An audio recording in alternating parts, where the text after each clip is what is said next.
Okay, we were at 80% drop frames there. So I'm going to try rejoining the call with Mr. Hardluck. Can you hear me, Mr. Hardluck?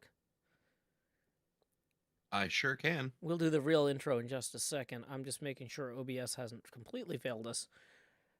Okay. The joys of streaming.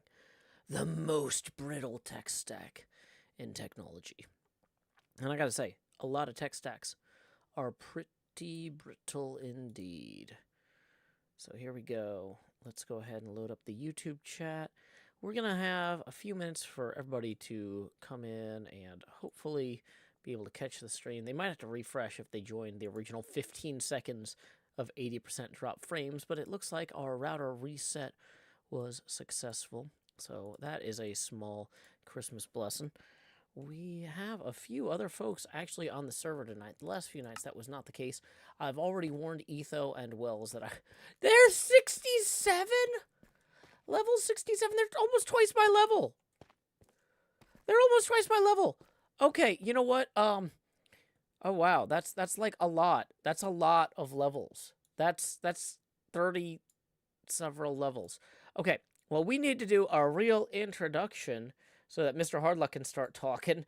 So joining me tonight for Stave 3 of A Christmas Carol in Prose, being a ghost story of Christmas, is our guest, Mr. Hardluck, who will be joining us as the ghost of Christmas Present. I'm going to go ahead and Good evening, everybody. Good evening, Mr. Hardluck. Ba-ba-da-ba. Oh, wait, that's John Cena. Do you have Dabadoo. What's your do you have play on music or walk on music? I guess it's not play on. I do. It is a version of Palladio by Carl Jenkins. I don't know that song. If you remember the De Beers Diamonds commercials from from back in the day, the diamond commercials that were the people were just shadows, but the rings were fully realized. Were these on the radio? No, TV commercials. Oh, then definitely not. Okay, because I remember like the Jared Diamond commercials where they'd be like, "That's Jared, Jared, the not the diarrhea of jewelry, the galleria of jewelry." It's one of those things. I don't know. Jared, the diarrhea of jewelry. Yeah, we're really just starting off strong tonight. But yeah, I mean, also they're not sponsors. They're not paying us for this. They don't. Yeah, that's Yeah, fine. so we can make fun of them a little bit. Yeah, I'm not even trying to make fun of them. I'm just like distracted because we had the internet like failed right when we were going live with the stream initially. We're gonna give everybody a few minutes to refresh the stream. If they click the original notification, they might be in the wrong one. Salem, I'm glad you made it safely to Ohio and got settled in time for Stave 3. I've been hearing good things about Ohio lately. Mr. Hardluck, you know, you are here to be the ghost of Christmas Present, but we don't want to start before everybody's all settled in. So do you mind if we chat about a few other things first? Oh, by all means. And I might as well point out, Ohio, that's in America. I mean, that's where I live. Yeah, it is where you live. So I don't know if you're familiar with Papa, the Professional and Amateur Pinball Association. I am not. Well, so they used to host a huge event before the pandemic called Pinburg. And basically, they were one of the major kind of movers and shakers in the pinball world in terms of organizing really huge fun events for people to go compete in, right? Everybody loves huge fun events. That's cool. But unfortunately, they didn't really survive the pandemic. They ended up having to sell off their entire collection of games, and they stopped having their event and all this other stuff. But oh, and just to be clear, Pinburg was an event because Papa was headquartered in Pittsburgh. It was an event that was run out of Pittsburgh. Apparently, though, there's some rumors going around in the pinball world. They're hoping to do something this spring in the Ohio region. And you and your fantastic spouse, Queen Dark Lady, you're both pinball players, right? Indeed we are. So, you know, there might be something up your way that'll be getting folks from all over the country there, assuming that these rumors are not complete garbage. And now here's the thing is I don't run a stream that normally deals in a lot of like industry news. Like I don't come in here and talk about Minecraft rumors. And so I don't know how to like necessarily like disclaim this stuff sufficiently. But we, I'm very excited about the idea of Papa returning with some sort of event up Ohio way and having that as an excuse to come visit y'all. That would be fantastic. Yeah, because hopefully, at the point where I'm coming out, you might also have like Manu and Carl D'Angelo and, other folks popping in too. So, Yeah, if it's a big enough event, it'd be really cool to have people come out to my neck of the woods instead of us poor folk having to travel through many states to see people. yeah, it would be fantastic to get to hang out with you in person again. The last time we saw each other was, well, the last two times was actually pinball related. We saw each other at that pinball place by the Rock and Roll Hall of Fame, and we saw each other at Chicago Pinball Expo. Yeah, and well, that wasn't the last time that we saw each other was at PAX. Oh, you were at PAX at Unplugged. Yes, Queen Dark Lady is also reminding me of this. Thank you. Yes. Okay, which was not pinball related. Yes, that is correct. Two times before that though was pinball related. This is not Yes. Pez Johnson. This is Mr. Hardluck joining us today. Um, Pez Johnson is a great guy though. We should have him on the stream sometime. Thank you, limited edition Koba, for reminding Do I me. sound like Pez?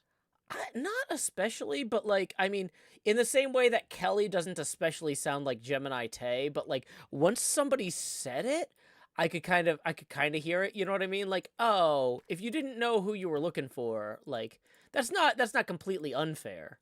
Pez Johnson is awesome. I got to hang out with him at Dory Hill in Colorado because he helps organize that, and I got to hang out with him at District 82. Super awesome guy. Uh, Laser Los actually came up and like tried to say goodbye to him. Laser Los was like leaving for the airport right when Pez was in a like head-to-head playoff for a slot for finals. Like him and this other guy had tied, and they were both in contention for finals, and they were playing. It was some like plane themed game. I don't remember which one, and Los comes up and it's just like, "Hey man, I'm getting on my plane. I gotta go." And Pez's like, "Okay, yeah, man, have a safe trip." And like meanwhile, like Los has no idea. Like, oh man, this is a super important match. He is in the tournament right now, not warming up for the next round. He is in the tournament, head to head with somebody.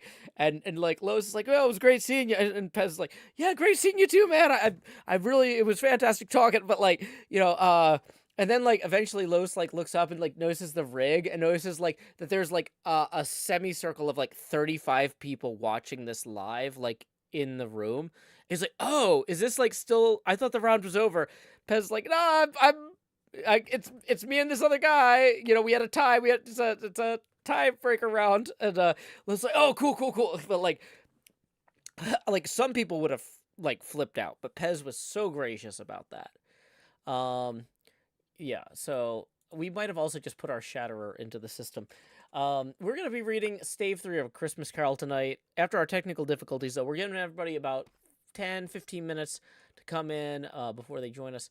Uh-oh, I'm also realizing we have filled we have maybe filled the entire system here.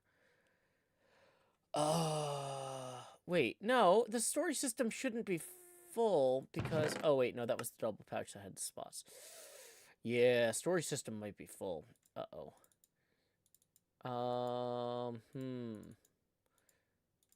Yeah, we might need to compress some of this deep slate and tough or something before we put it in the storage system.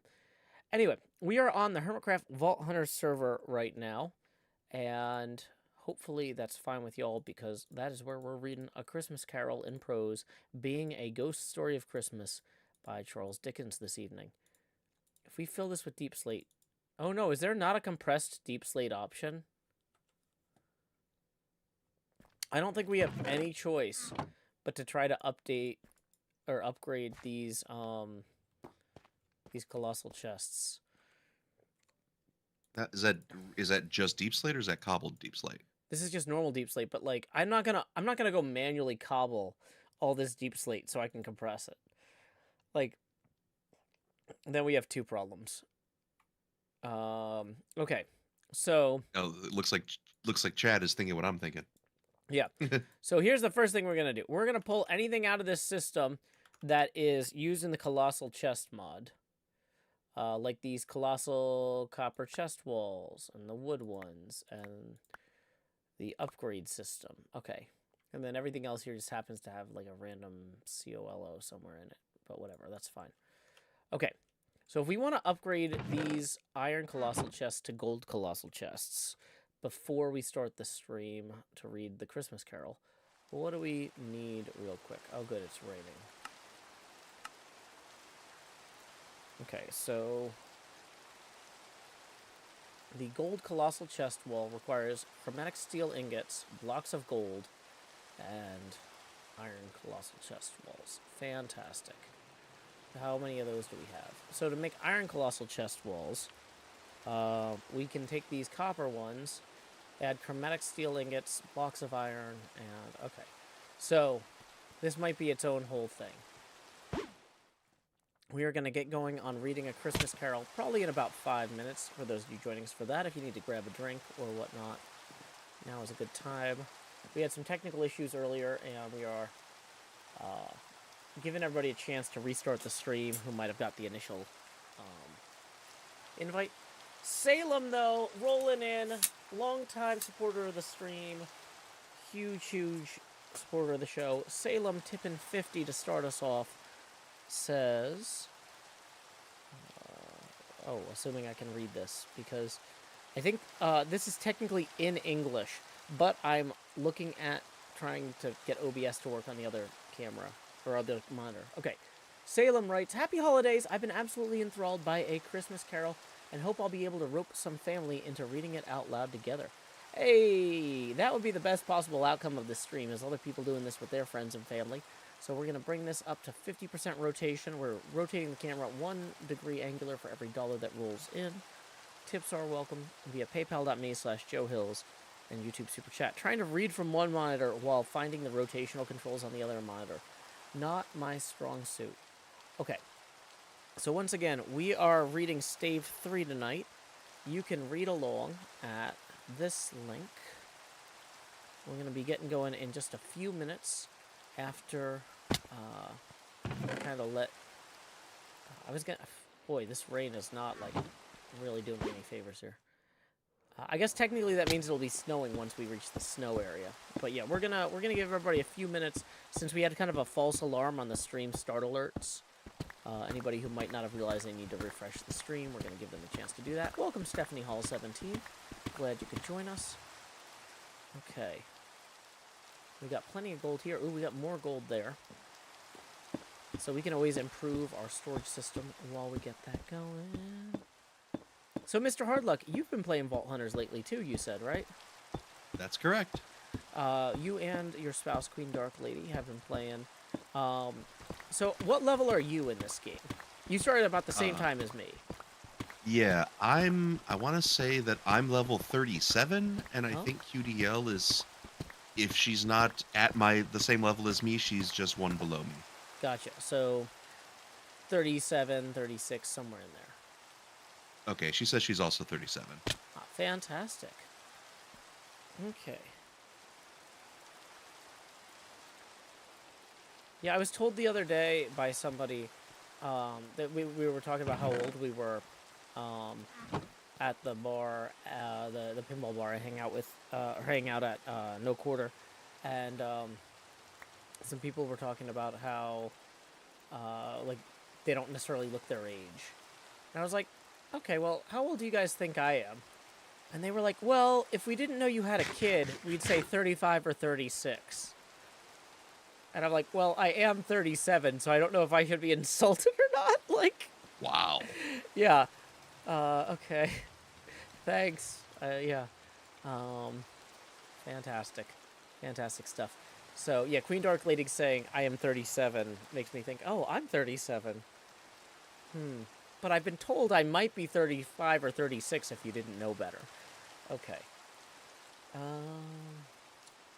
And just a reminder, don't drop your ages in chat, please. Yeah, please don't. Yeah, don't share your actual ages in chat, because I'm always gonna have to ban somebody who's like, I'm 10, and YouTube and Twitch both require me to ban people who are under the age of 13. So, which I don't want to do. We're here to have a fun Christmas carol-y evening, not have me ban a whole bunch of people at once. Okay, so I feel like I had a bunch of gold in my inventory at some point out here. 22 gold. We got some ingots there. Yeah, Queen Dark Lady says, that's my level, not my age. Understood, Queen Dark Lady. Yeah, I just got me thinking. Okay. So, let's see here. If I wanted to make this colossal chest core into an iron one, oh, I need chromatic steel and Lorimar. Oh my gosh. So much chromatic steel is necessary for all of these steps. And so much Lorimar. Okay. Wow, luckily I have a lot of Lorimar. Ooh. Okay, so here we go. Colossal chest thing. What does that need? Iron boxes, okay. So we're gonna upgrade that. Colossal chest core, colossal chest interface. Chromatic steel ingot. I'm pretty sure I have those in here as well. Let's get rid of these burns and black lotuses. Whatever. Those are garbage, basically. Okay.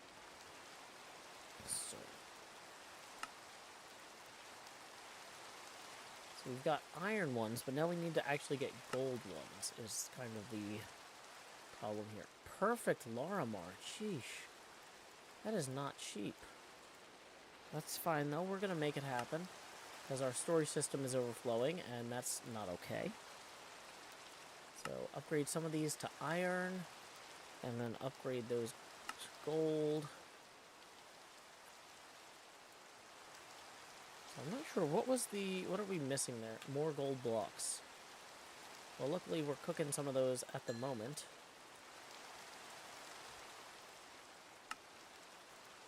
Okay, so 8, that should be enough for me to use this upgrade chest tool on here. Hey! So that is going to give me some additional storage space there. And if we wanted to upgrade this one here, we're going to have to... We need more cores, more interfaces. We have at least the material silver. Yeah, so silver isn't in Vault Hunters the way they're doing it, so it's fine. Okay. So colossal chest core. We're back to being out of gold again. Jeez, that gold really cost us a lot. Okay.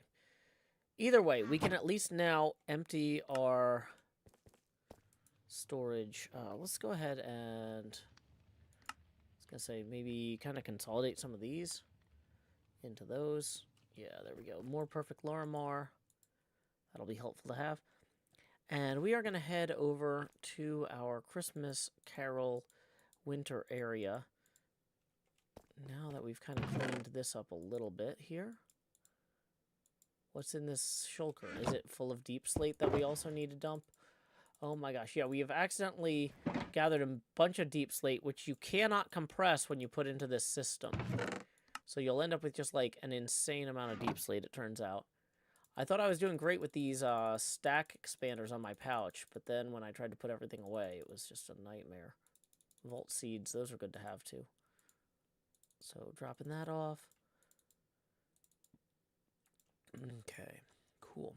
We can head to our Christmas area and start reading Charles Dickens's Christmas Carol in prose, being a ghost story of Christmas. La, da, da. Da, da, da.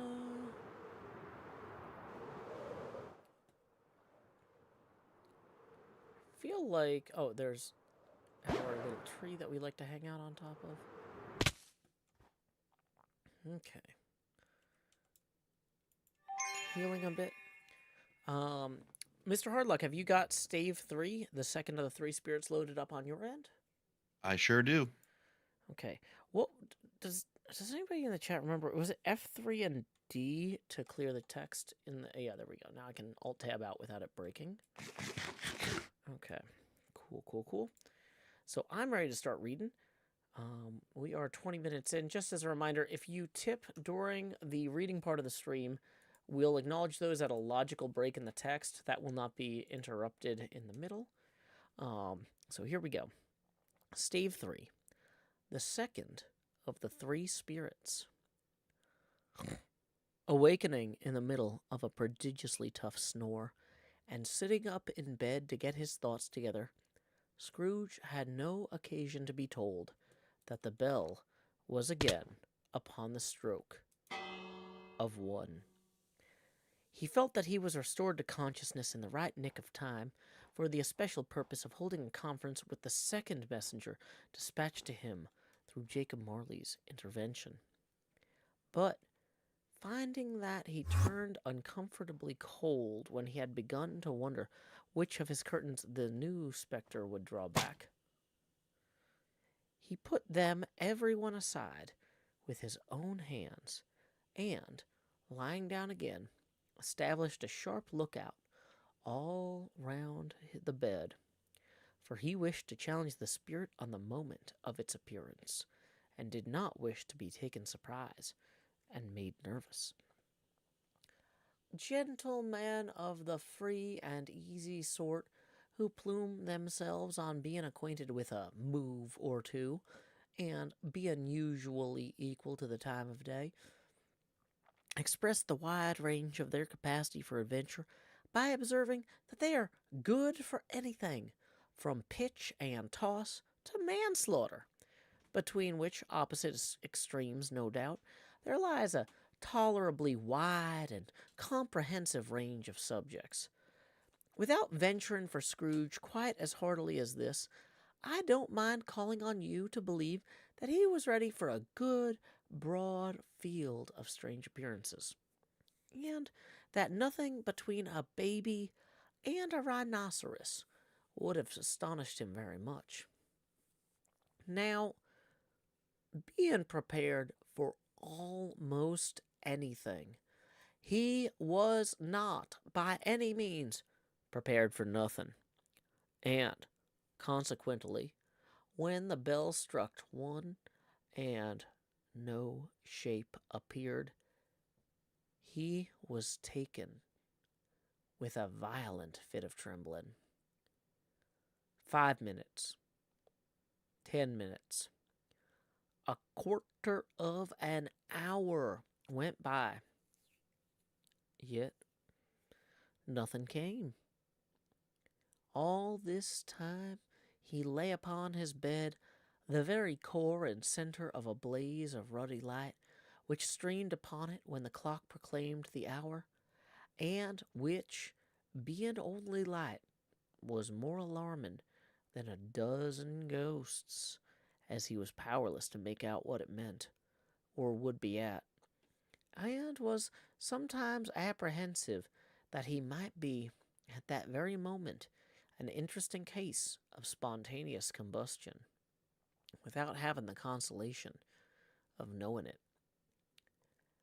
At last, however, he began to think, as you or I would have thought at first, for it is always the person not in the predicament who knows what ought to have been done in it, and would unquestionably have done it so.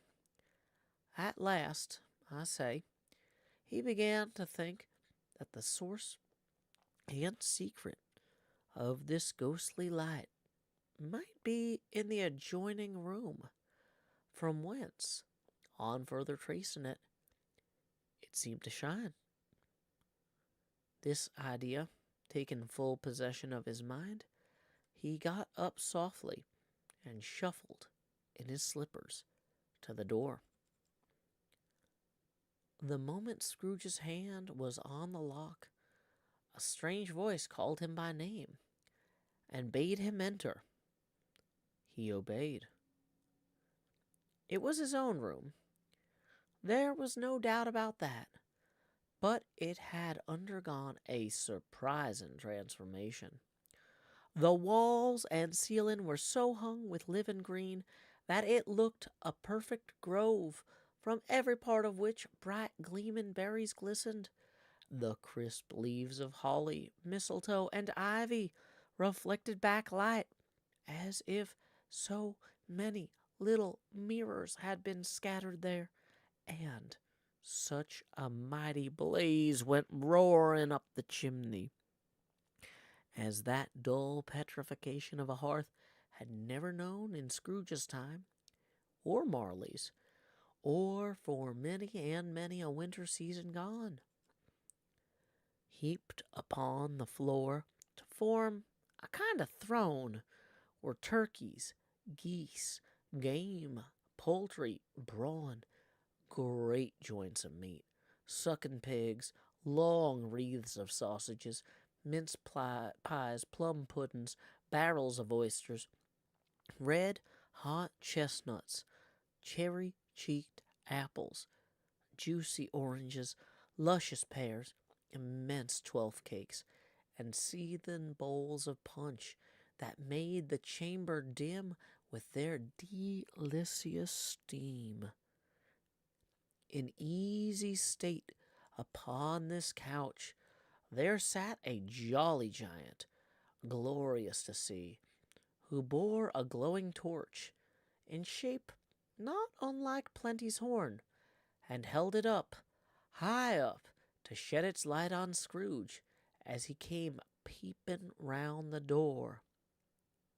"Come in!" Exclaimed the ghost. "Come in and know me better, man!" Scrooge entered timidly and hung his head before the spirit. He was not the dogged Scrooge he had been, and though the spirit's eyes were clear and kind, he did not like to meet them. "I'm the ghost of Christmas present," said the spirit. "Look upon me." Scrooge reverently did so. It was clothed in one simple green robe or mantle bordered with white fur. This garment hung so loosely on the figure that its capacious breast was bare, as if disdaining to be warded or concealed by any artifice. Its feet, observable beneath the ample folds of the garment, were also bare, and on its head it wore no other covering than a holly wreath, set here and there with shining icicles. Its dark brown curls were long and free as its genial face, its sparkling eye, its open hand, its cheery voice, its unconstrained demeanor, and its joyful air. Girded round its middle was an antique scabbard, but no sword was in it, and the ancient sheath was eaten up with rust. "You have never seen the like of me before." Never. "Have never walked forth with the younger members of my family, meaning, for I am very young, my elder brothers born in these later years." I don't think I have. I'm afraid I have not. Have you had many brothers, spirit? "More than 1,800. A tremendous family to provide for," muttered Scrooge. The ghost of Christmas present rose. Spirit, conduct me where you will. I went forth last night on compulsion, and I learnt a lesson which is working now. Tonight, if you have aught to teach me, let me profit by it. "Touch my robe." Scrooge did as he was told, and held it fast. Holly, mistletoe, red berries, ivy, turkeys, geese, game, poultry, brawn, meats, pigs, sausages, oysters, pies, puddings, fruit, and punch all vanished instantly. So did the room, the fire, the ruddy glow, the hour of night, and they stood in the city streets on Christmas morning, where, for the weather was severe, the people made a rough but brisk and not unpleasant kind of music in scraping the snow from the pavement in front of their dwellings and from the top of their houses, whence it was mad delight to the boys to see it come plumping down into the road below and splitting into artificial little snowstorms. The house fronts looked black enough, and the windows blacker, contrasting with the smooth white sheet of snow upon the upon the upon the roofs, and with the dirtier snow upon the ground, which last deposit had been plowed up in deep furrows by the heavy wheels of carts and wagons, furrows that crossed and recrossed each other hundreds of times, where the great streets branched off, and made intricate channels hard to trace in the thick yellow mud and icy water. The sky was gloomy, and the shortest streets were choked up with a dingy mist, half thawed, half frozen, whose heavier particles descended in a shower of sooty atoms, as if all the chimneys in Great Britain had, by one consent, caught fire, and were blazing away to their dear hearts' content. There was nothing very cheerful in the climate or the town, and yet was there an air of cheerfulness abroad that the clearest summer air and brightest summer sun might have endeavored to diffuse in vain. For the people who were shoveling away on the housetops were jovial and full of glee, calling out to one another from the parapets, and now and then exchanging a facetious snowball, better natured missile far than many a wordy jest, laughing heartily if it went right, and not less heartily if it went wrong. The poulterers' shops were still half open, and the fruiterers were radiant in their glory. There were great round pot-bellied baskets of chestnuts, shaped like the waistcoats of jolly old gentlemen, lolling at the doors and tumbling out into the street in their apoplectic opulence. There were ruddy, brown-faced, broad-girthed Spanish onions, shining in the fatness of their growth like Spanish friars, and winking from their shelves in wanton slyness at the girls as they went by, and glanced demurely at the hung-up mistletoe. There were pears and apples clustered high in blooming pyramids. There were bunches of grapes made in the shopkeeper's benevolence to dangle from conspicuous hooks that people's mouths might water gratis as they passed. There were piles of filberts, mossy and brown, recalling in their fragrance ancient walks among the woods and pleasant shufflings ankle deep through withered leaves. There were Norfolk biffins, squat and swarthy, setting off the yellow of the oranges and lemons, and in the great compactness of the juicy persons, urgently entreating and beseeching to be carried home in paper bags and eaten after dinner.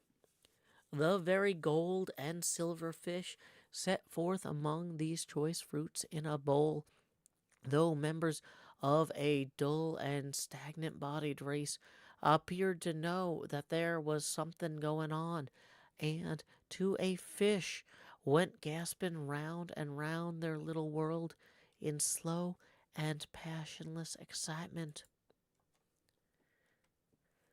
The grocers, oh, the grocers, nearly closed with perhaps two shutters down, or one, but through these gaps such glimpses.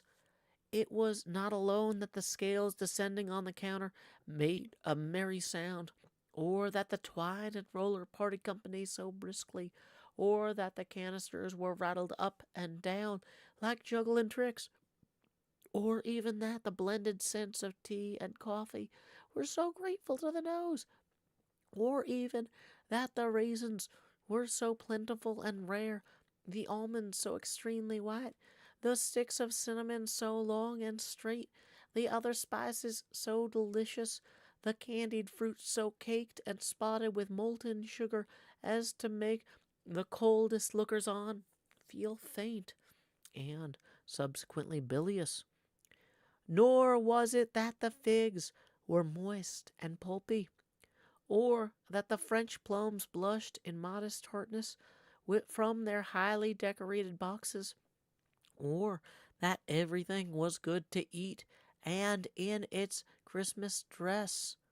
But the customers were all so hurried and so eager in the hopeful promise of the day that they tumbled up against each other at the door, crashing their wicker baskets wildly, and left their purchases upon the counter and came running back to fetch them, and committed hundreds of the like mistakes in the best humor possible, while the grocer and his people were so frank and fresh that the polished hearts with which they fastened their aprons behind might have been their own, worn outside for general inspection, and for Christmas draws to peck at, if they chose. But soon the steeples called good people all to church and chapel, and away they came, flocking through the streets in their best clothes, and with their gayest faces, and at the same time there emerged from scores of by-streets, lanes, and nameless turnings innumerable people carrying their dinners to the bakers' shops.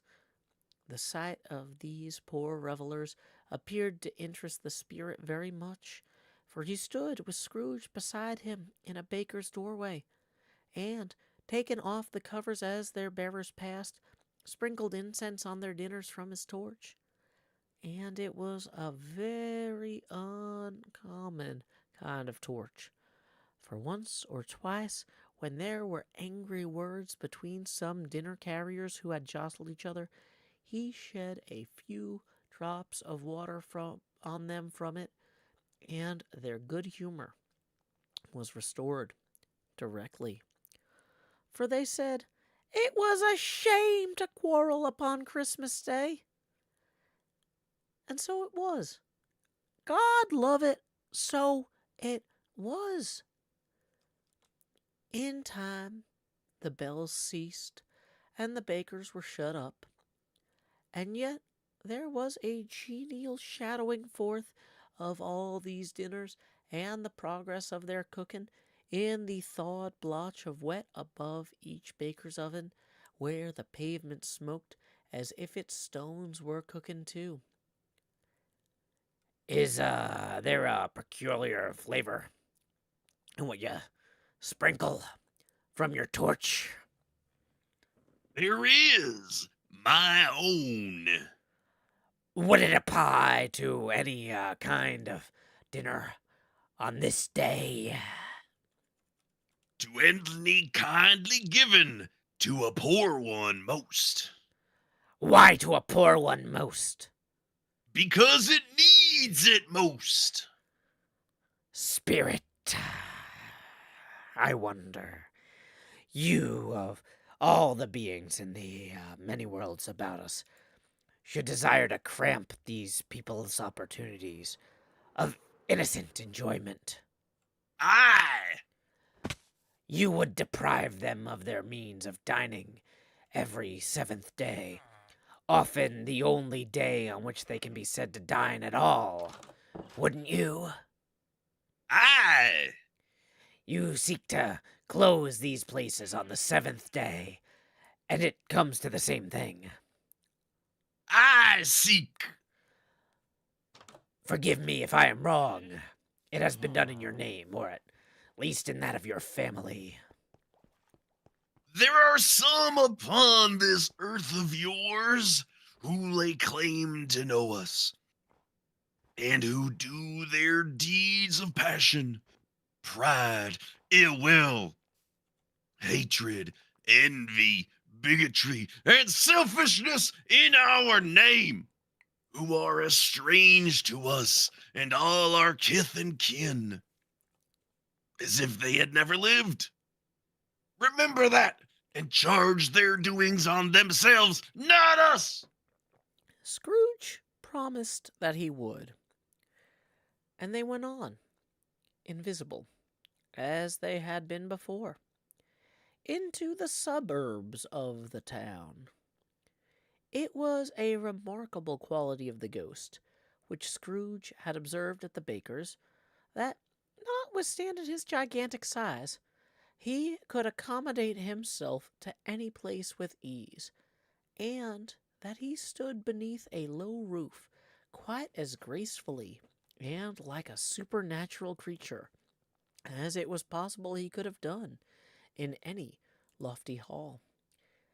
And perhaps it was the pleasure the good spirit had in showing off this power of his, or else it was his own kind, generous, hearty nature, or his sympathy with all poor men, that led him straight to Scrooge's clerks. For there he went, and took Scrooge with him, holding to his robe, and, on the threshold of the door, the spirit smiled, and stopped to bless Bob Cratchit's dwelling with a sprinkling of his torch. Think of that. Bob had been but 15 bob a week himself. He pocketed on Saturdays but 15 copies of his Christian name, and yet the ghost of Christmas present blessed his 4-roomed house. Then up rose Mrs. Cratchit, Cratchit's wife, dressed out but poorly in a twice-turned gown, but brave in ribbons, which are cheap and make a goodly show for 6 pence. And she laid the cloth, assisted by Belinda Cratchit, second of her daughters, also brave in ribbons, while Master Peter Cratchit plunged a fork into the saucepan of potatoes, and, getting the corners of his monstrous shirt collar, Bob's private property, conferred upon his son and heir, in honor of the day, into his mouth, rejoiced to find himself so gallantly attired, and yearned to show his linen in the fashionable parks. And now 2 smaller Cratchits, boy and girl, came tearing in, screaming that outside the baker's they had smelt the goose and known it for their own, and basking in luxurious thoughts of sage and onion. These young Cratchits danced about the table and exalted Master Peter Cratchit to the skies, while he, not proud, although his collars nearly choked him, blew the fire until the slow potatoes bubbling up knocked loudly at the saucepan lid to be let out and peeled. "What has ever got your precious father, then?" said Mrs. Cratchit. "And your brother, Tiny Tim, and Martha weren't as late last Christmas Day by half an hour." "Here's Martha, mother," said a girl, appearing as she spoke. "Here's Martha, mother," cried the 2 young Cratchits. "Hurrah! There's such a goose, Martha." "Why, bless your heart alive, my dear, how late you are!" said Mrs. Cratchit, kissing her a dozen times, and taking off her shawl and bonnet for her with an officious zeal. "We had a deal of work to finish up late last night," replied the girl, "and had to clear away this morning, mother." "Well, never mind, so long as you are come. Sit you down before the fire, my dear, and have a warm. Lord bless you." "No, there's father coming," cried the 2 young Cratchits, who were everywhere at once. "Hide, Martha, hide!" So Martha hid herself, and in came Bob, the father, with at least 3 feet of comforter exclusive of the fringe hanging down before him, and his threadbare clothes darned up and brushed to look seasonable, and Tiny Tim upon his shoulder. Alas for Tiny Tim! He bore a little crutch, and had his limbs supported by an iron frame. "Why, where's our Martha?" cried Bob Cratchit, looking round. "Not coming," said Mrs. Cratchit. "Not coming?" said Bob, with a sudden declension in his high spirits, for he had been Tim's blood horse all the way from church, and had come home rampant. "Not coming? Upon Christmas Day?" Martha didn't like to see him disappointed if it were only in joke. So she came out prematurely from behind the closet door and ran into his arms, while the two young Cratchits hustled Tiny Tim and bore him off into the wash house, that he might hear the pudding singing in the copper. "And how did little Tim behave?"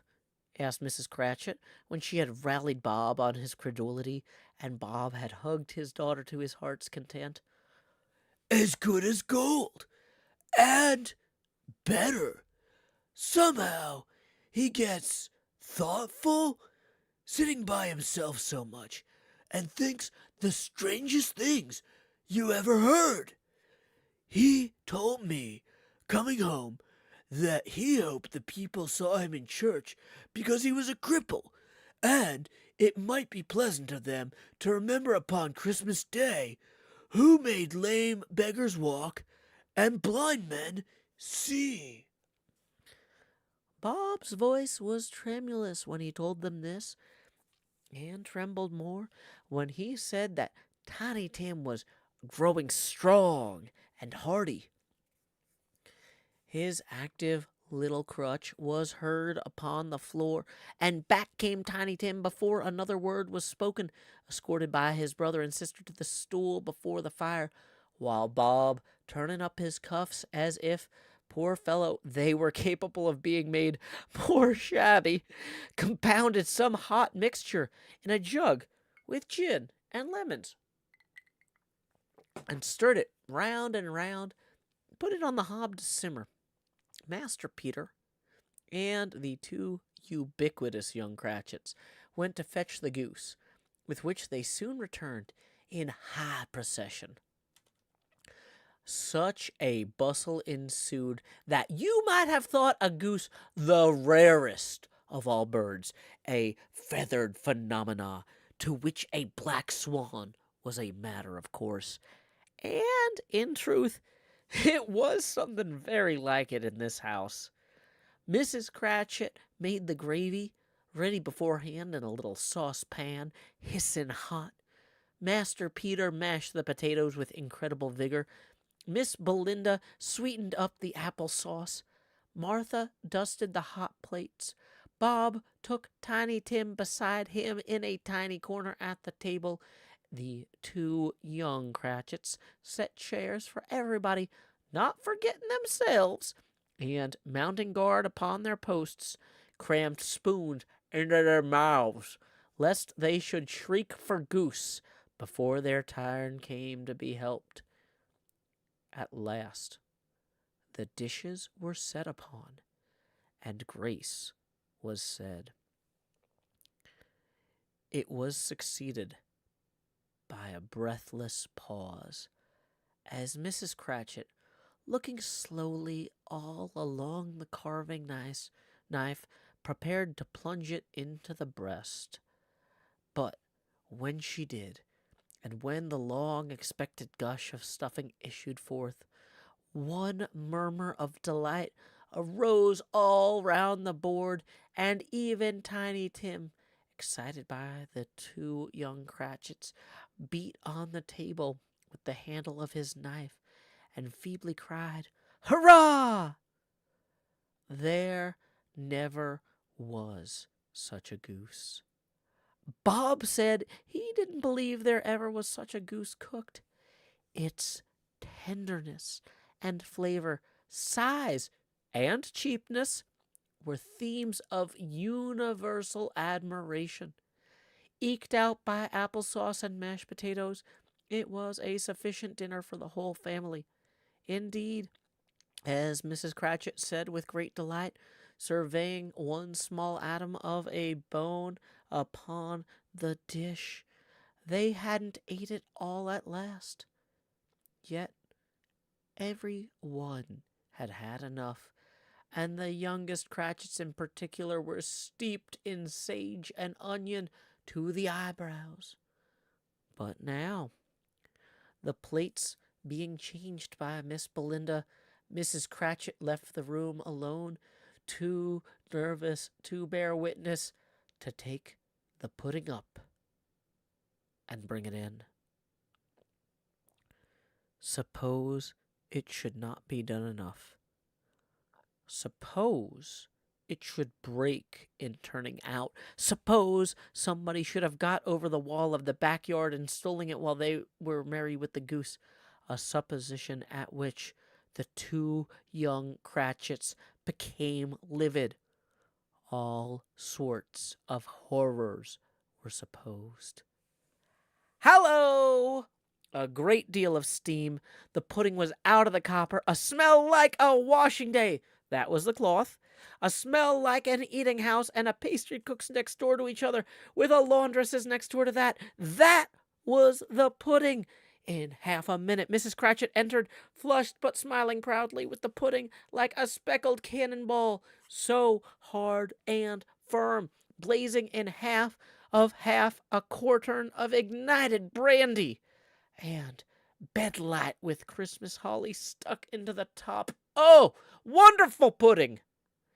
Bob Cratchit said, and calmly too, that he regarded it as the greatest success achieved by Mrs. Cratchit since their marriage. Mrs. Cratchit said that now the weight was off her mind, she would confess she had her doubts about the quantity of flour. Everybody had something to say about it, but nobody said or thought it was at all a small pudding for a large family. It would have been flat heresy to do so. Any Cratchit would have blushed to hint at such a thing. At last, the dinner was all done. The cloth was cleared, the hearth swept, and the fire made up. The compound in the jug being tasted and considered perfect, apples and oranges were put upon the table, and a shovelful of chestnuts upon the fire. Then all the Cratchit family drew round the hearth in what Bob Cratchit called a circle, meaning half of one, and at Bob Cratchit's elbow stood the family display of glass, 2 tumblers, and a custard cup without a handle. These held the hot stuff from the jug, however, as well as golden goblets would have done, and Bob served it out with beaming looks, while the chestnuts on the fire sputtered and cracked noisily. Then Bob proposed, "A Merry Christmas to us all, my dears.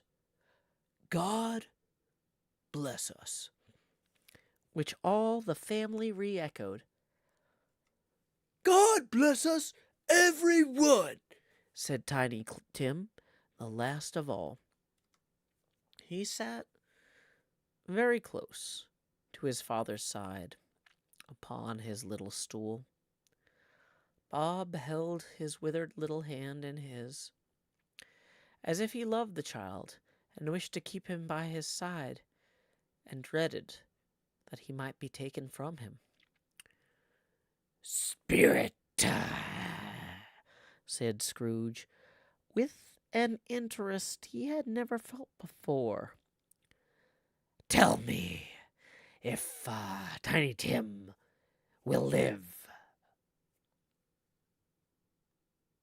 See a vacant seat in the poor chimney corner, and a crutch without an owner, carefully preserved. If these shadows remain unaltered by the future, the child will die. "No, no, no, Spirit, kind Spirit, say he will be spared." If these shadows remain unaltered by the future, none other of my race will find him here. What then? If he be like to die, he had better do it, and decrease the surplus population. Scrooge hung his head to hear his own words quoted by the spirit, and was overcome with penitence and grief. Man, if man you be in heart, not adamant, forbear that wicked cant until you have discovered what the surplus is and where it is. Will you decide what men shall live, what men shall die? It may be that in the sight of heaven you are more worthless and less fit to live than millions like this poor man's child. Oh God, to hear the insect on the leaf pronouncing on the too much life among his hungry brothers in the dust. Scrooge bent before the ghost's rebuke, and trembling cast his eyes upon the ground. But he raised them speedily on hearing his own name. Mr. Scrooge! I'll give you Mr. Scrooge, the founder of the feast. The founder of the feast, indeed, cried Mrs. Cratchit, reddening. I wish I had him here. I'd give him a piece of my mind to feast upon, and I hope he have a good appetite for it. My dear, the children, Christmas Day.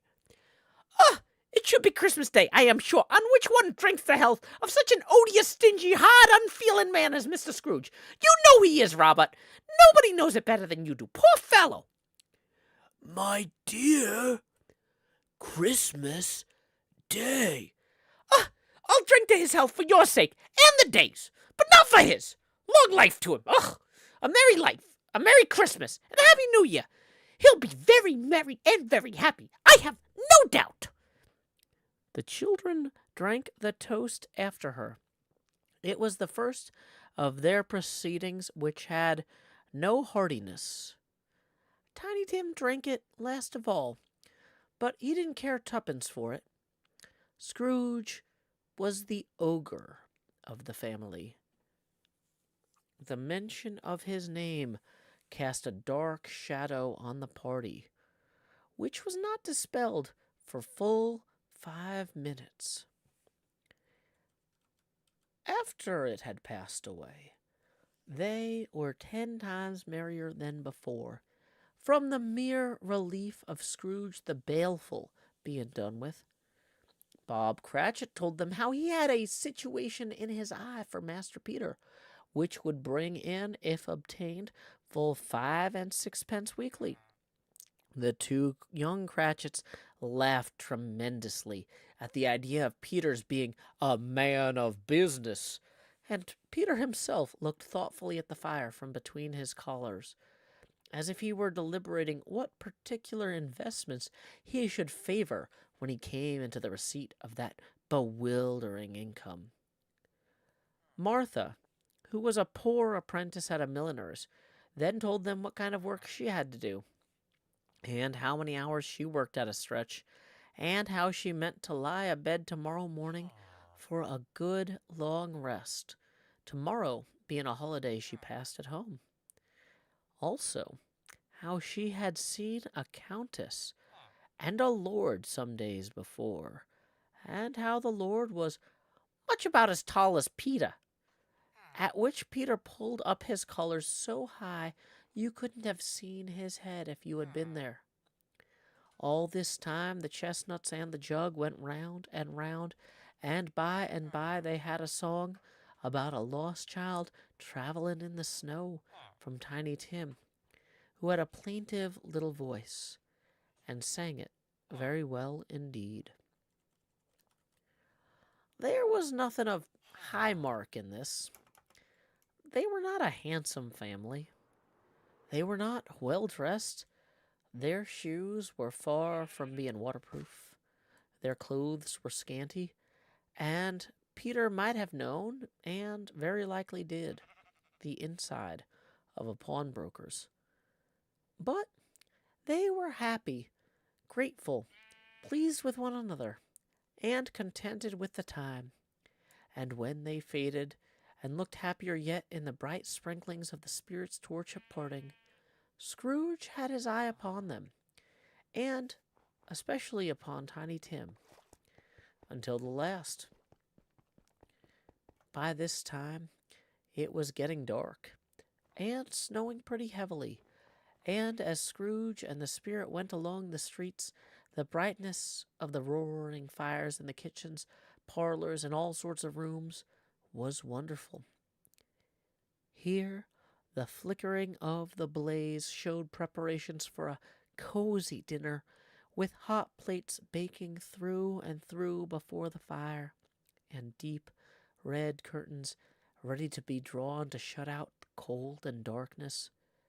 There, all the children of the house were running out into the snow to meet their married sisters, brothers, cousins, aunts, uncles, and be the first to greet them. Here again were shadows on the window blind of guests assembling, and there were a group of handsome girls, all hooded and fur-booted, and all chattering at once, tripped lightly off to some near neighbor's house, where woe upon the single man who saw them enter. Artful witches, well they knew it, in a glow.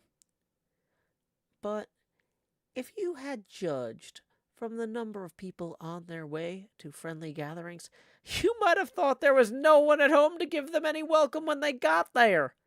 Instead of every house expecting company and piling up its fires half chimney high.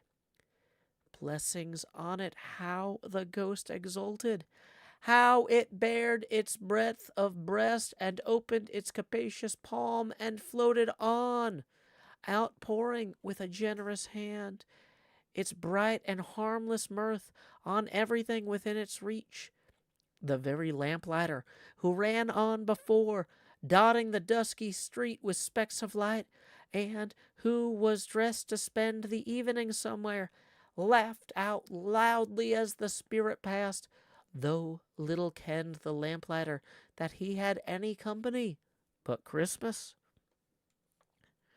And now, without a word of warning from the ghost, they stood upon a bleak and desert moor, where monstrous masses of rude stone were cast about as though it were the burial place of giants, and water spread itself wheresoever it listed, or would have done so, but for the frost that held it prisoner. And nothing grew but moss and furze and coarse rank grass. Down in the west, the setting sun had left a streak of fiery red, which glared upon the desolation for an instant like a sullen eye, and frowning lower, lower yet, was lost in the thick gloom of darkest night. "What place is this?" asked Scrooge. Place where miners live, who labor in the bowels of the earth. But they know me. See! A light shone from the window of a hut, and swiftly they advanced toward it. Passing through the wall of mud and stone, they found a cheerful company assembled round a glowing fire. An old man and woman, with their children and their children's children, and another generation beyond that, all decked out gaily in their holiday attire. The old man, in a voice that seldom rose above the howling of the wind upon the barren waste, was singing a Christmas song. It had been a very old song when he was a boy, and from time to time they all joined in the chorus. So surely as they raised their voices, the old man got quite blithe and loud, and surely they stopped his vigor sank again. The spirit did not tarry here, but bade Scrooge hold his robe, and passing on above the moor, sped whither? Not to the sea. To the sea? To Scrooge's horror, looking back, he saw the last of the land, a frightful range of rocks behind them, and his ears were deafened by the thundering of the water as it rolled and roared and raged among the dreadful caverns it had worn, and fiercely tried to undermine the earth, built upon a dismal reef of sunken rocks, some league or so from shore, on which the waters chafed and dashed the wild year through. There stood a solitary lighthouse. Great heaps of seaweed clung to its base, and storm birds born of the wind, one might suppose, as seaweed of the water, rose and fell about it. Like the waves they skimmed. But even here, 2 men who watched the light had made a fire that through the loophole in the dark stone wall shed out a ray of brightness upon the awful sea. Joining their horny hands over the rough table at which they sat, they wished each other Merry Christmas in their can of grog. And one of them, the elder too, with his face all damaged and scarred up with hard weather, as the figurehead of an old ship might be, struck up a sturdy song that was like a gale in itself. Again, the ghost sped on, above the black and heaving sea, on, until, being far away, as he told Scrooge, from any shore, they lighted on a ship.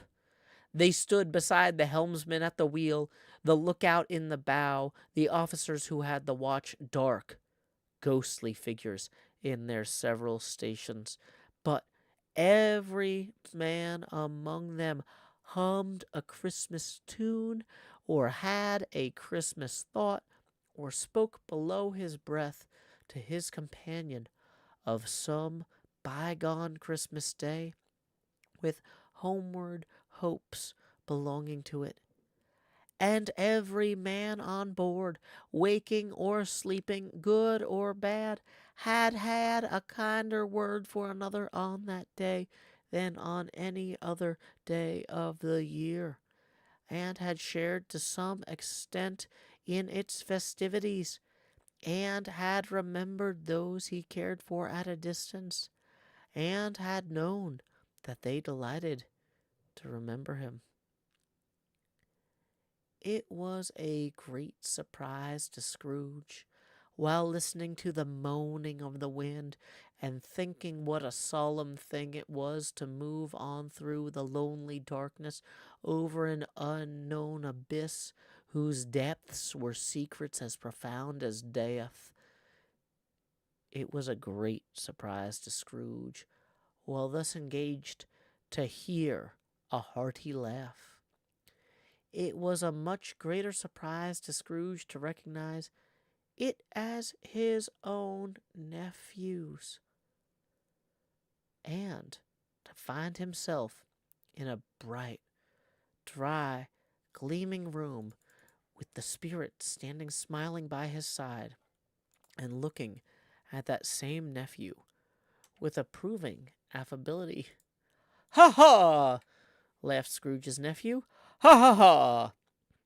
If you should happen, by any unlikely chance, to know a man more blessed in laugh than Scrooge's nephew, all I can say is I would like to know him too. Introduce him to me, and I'll cultivate his acquaintance." It is a fair, even-handed, noble adjustment of things, that while there is infection in disease and sorrow, there is nothing in the world so irresistibly contagious as laughter and good humor. When Scrooge's nephew laughed in this way, holding his sides, rolling his head, and twisting his face into the most extravagant contortions, Scrooge's niece, by marriage, laughed as heartily as he, and their assembled friends, being not a bit behindhand, roared out lustily. Ha ha! Ha ha ha ha! He's... Excuse me. He said that Christmas was a humbug. As I live, cried Scrooge's nephew. He believed it too. More shame for him, Fred, said Scrooge's niece indignantly. Bless those women, they never do anything by halves. They are always in earnest. She was very pretty, exceedingly pretty, with a dimpled, surprised-looking capital face, a ripe little mouth, that seemed to be made to be kissed, as no doubt it was. All kinds of good little dots about her chin that melted into one another when she laughed, and the sunniest pair of eyes you ever saw in any little creature's head. Altogether, she was what you would have called provoking, you know, but satisfactory too. Perfectly satisfactory. He's a comical old fellow, said Scrooge's nephew. That's the truth, and not so pleasant as he might be. However, his offenses carry their own punishment, and I have nothing to say against him. I'm sure he is very rich, Fred, hinted Scrooge's niece. At least you always tell me so. What of that, my dear? Said Scrooge's nephew. His wealth is of no use to him. He don't do any good with it. He don't make himself comfortable with it. He hasn't the satisfaction of thinking that he is ever gonna benefit us with it. I have no patience with him, observed Scrooge's niece. Scrooge's niece's sisters, and all the other ladies expressed the same opinion. Oh, I have, said Scrooge's nephew. I am sorry for him. I couldn't be angry at him I couldn't be angry with him if I tried. Who suffers by his ill whims? Himself, always. Here, he takes it into his head to dislike us, and he won't come and dine with us. What's the consequences? He don't lose much of a dinner. Indeed, I think he loses a very good dinner, interrupted Scrooge's niece. Everybody else said the same, and they must be allowed to have been competent judges because they had just had dinner, and with the dessert upon the table were clustered round the fire by lamplight. Well, I'm very glad to hear it, said Scrooge's nephew, because I haven't had great faith in these young housekeepers. Do you say, Topper? Topper had clearly got his eye upon one of Scrooge's niece's sisters, for he answered that a bachelor was a wretched outcast who had no right to express an opinion on the subject. Whereat Scrooge's niece's sister, the plump one with the lace tucker, not the one with the roses, blushed. Do go on, Fred, said Scrooge's niece, clapping her hands. He never finishes what he begins to say. He is such a ridiculous fellow.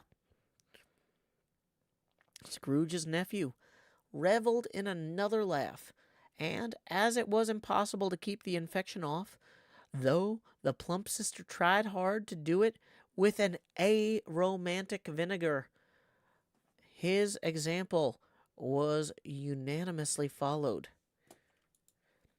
I was only going to say, said Scrooge's nephew, that the consequence of his taking a dislike to us and not making merry with us is, as I think, that he loses some pleasant moments, which could do him no harm. I am sure he loses pleasanter companions than he can find in his own thoughts, either in his moldy old office All his dusty chambers. I mean, to give. Dang it, Casey Squared. Casey Squared is interrupting my Clone High JFK impression with "Nothing bad ever happened to the Scrooges," which is a Clone High reference to cloned JFK screaming "Nothing bad ever happens to the Kennedys" at the top of his lungs. Dang it, Casey. Okay, I'm gonna take a break in the middle of this line to take a drink, and that's the thing is, if the chat manages to make me laugh, that's a break. That's a break right there. We've been going for about 45 minutes straight here. Yeah.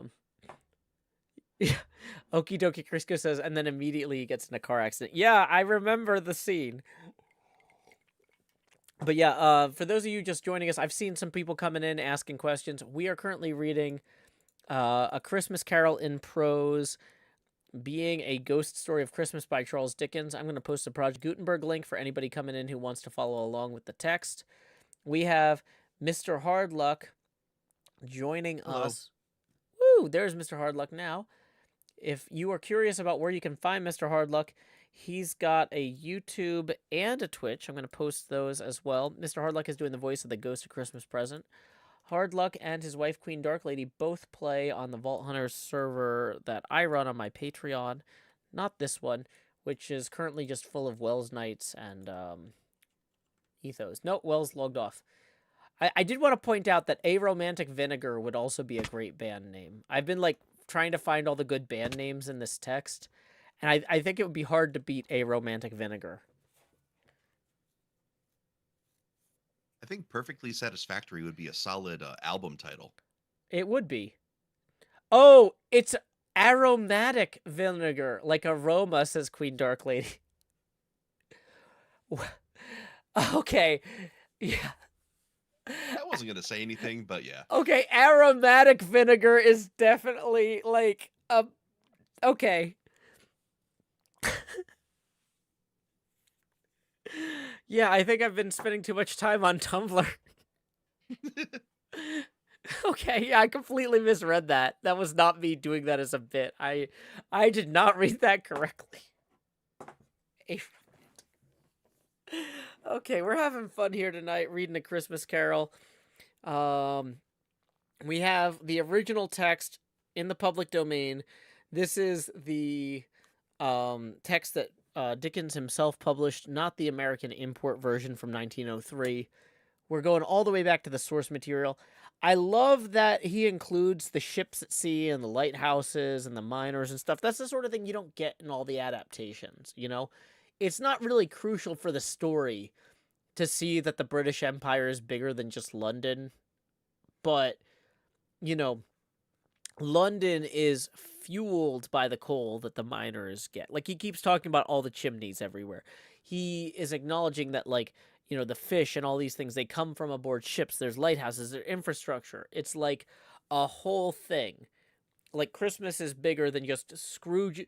Even Scrooge's little tiny world is impacted by this web of people beyond London in a meaningful way. And I like that Dickens acknowledges that. Although Dave USPS keeps pointing out every time that we get into a little diversion, Dave is like, just as a reminder, Dickens was paid by the word, right? There's definitely some paid by the word syndrome in here. Asteri, the GIF wizard in the Discord, says, I was wondering why Dickens would specify that vinegar doesn't have a romantic attraction to anyone. I was just thinking, like, well, maybe some vinegars you would use in preparing romantic dishes. And this is a dish that's hearty but not romantic. I don't know. I'm tired, okay? Aromantic vinegar made as much sense to me as anything. Salem says that, to be fair, Aromantic Vinegar is an excellent band name, while Aromatic Vinegar is just so-so. Yeah. So, anyway, thank you, Casey Squared, for making the joke that gave us this quick intermission with, once again, nothing bad ever happens to the Scrooges. Oh, boy. It. I'm pretty good at reading at this point, but sometimes y'all make jokes that I'm just not ready for. Okay, I think we're going to get right back into the text. I know some folks are enjoying this as kind of a family tradition. They don't care about me. They don't care about Hardluck. They're just like, hey, here's a Christmas Carol. So you know what? That's fine. Um, we are here. Actually, Joe, before we continue, I meant to say something before we started, Please, please. but Stephanie Hall mentioned in Twitch chat that it's their birthday today. Oh, is it? Well, you know what? We also had Alejandro Sanchez Escalona asking, ¿Puedes hablar español? So let's kill two birds with one stone. Feliz cumpleaños a ti. Feliz cumpleaños a ti. We're not going to be able to synchronize with the Discord. Oh yeah, this is a delay. My bad. The delay Sorry. will ruin this. It's Stephanie's birthday. Let's not ruin it. Feliz Oh, cumpleaños a Stephanie Hall. Feliz cumpleaños a ti. If you want to come with the y muchas más, though. Y muchas más. Yeah, thank you so much, Hardluck, for reminding me. I saw that earlier, but we're in the middle of a whole thing here. So yeah, there we go. And Alejandro, hablo español, pero no muy bien. No tengo muchas palabras en tu lengua. I took a few years of Spanish in high school, and I've barely used it since. And yeah, so not the best. I've thought about like reading Don Quixote in its original Spanish on stream just to practice reading Spanish out loud, but then I realized that would not be interesting to most people. So I've chosen not to do that. But no, I love I really enjoyed in taking Spanish class. My favorite thing was reading aloud. Arguably that's my favorite thing about like most languages. In every language course I took, the teachers would usually call on me to read stuff aloud because I had good pronunciation of the language, but poor comprehension and memorization skills. So I wouldn't be able to conjugate verbs on my own, but man, if you want me to read a sentence or a novel, I know where the pauses go. I know where the inflection is. I'm just not the best at making up my own words, which is ironic because nowadays I improvise my own words all the time on Twitch and YouTube, although arguably in English and not in like Japanese, Chinese, or Spanish, the languages I took a lot of in school. But anyway, I think we are ready to get back into A Christmas Carol. Hardluck, was there anything else you wanted to bring up before we did? Nope, I'm all set. Alrighty. So we're going to start from the beginning of that line before Casey Squared completely derailed us with that absolutely baller Clone High reference. I was only going to say, said Scrooge's nephew, that the consequence of his taking a dislike to... Wow, I cannot... Somehow I'm blending these two accents. I'm doing like a really nasal Tennessee accent there. Oh my gosh. Sorry. Sometimes it takes me a minute to get back into this. I am like, so my sister Quinn is actually like a theater person who has like an undergraduate degree in theater and a master's degree in film direction and mocks me constantly for lacking the discipline of somebody who has actually had proper training. Because I don't. I'm just making this up as I go. Here we go. No proper training, but I'm full of heart. I was only going to say, said Scrooge's nephew, that the consequence of his taking a dislike to us and not making merry with us is, as I think, that he loses some pleasant moments, which could do him no harm. I am sure he loses pleasanter companions than he could find in his own thoughts, either in his moldy old office or his dusty chambers. I mean to give him the same chance every year, whether he likes it or not. For I pity him. He may rail at Christmas till he dies, but he can't help thinking better of it. I defy him. If he finds me going there in good temper year after year and saying, Uncle Scrooge, how are you? If it only puts him in the vein to leave his poor clerk £50, that's something. And I think I shook him yesterday." It was their turn to laugh now at the notion of his shaking Scrooge. But being thoroughly good natured and not much caring what they laughed at, so that they laughed at any rate, he encouraged them in their merriment and passed the bottle joyously. After tea, they had some music, for they were a musical family and knew what they were about when they sung a glee or catch. I can assure you, especially Topper, who could growl away in the bass like a good one, and never swell the large veins in his forehead, or get red in the face o'er it. Scrooge's niece played well upon the harp, and played among other tunes a simple little air, a mere nothing, you might learn to whistle it in 2 minutes, which had been familiar to the child who fetched Scrooge from the boarding school, as he had been reminded by the ghost of Christmas past.